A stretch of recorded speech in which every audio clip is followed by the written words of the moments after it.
There's a new classification of child abuse that usually happens when two parents divorce or separate. One parent will try and turn a child against the other parent. I get emails from people from coast to coast to coast and internationally raising concerns about being cut off from their children, being cut off from their grandchildren. This is clearly a significant problem.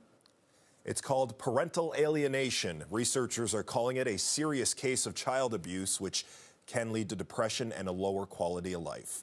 We're joined now by Tammy Shamoon. She's a registered psychologist and a co-founder of the Institute of Child Psychology. Tammy, thanks for taking some time to speak with us this evening. Yeah, thank you for having us. Now, I've never been through it, but I doubt it's uncommon for divorcing parents or separating parents to fight and badmouth the other parent, especially in front of the kid. At what point is it jump from just badmouthing to parental alienation? Well, I think it's when one parent has an agenda.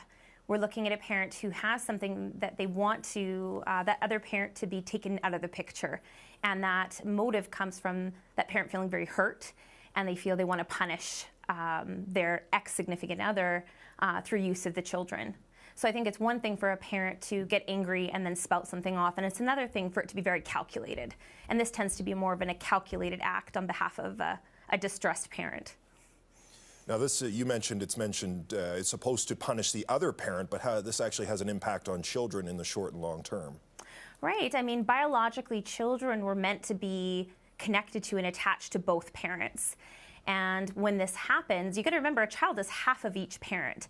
And when a child is alienated from one of the parents, especially the biological parents, or it could be a grandparent or another person, but particularly when we're talking about parental alienation, that child is basically told that that other parent is no good.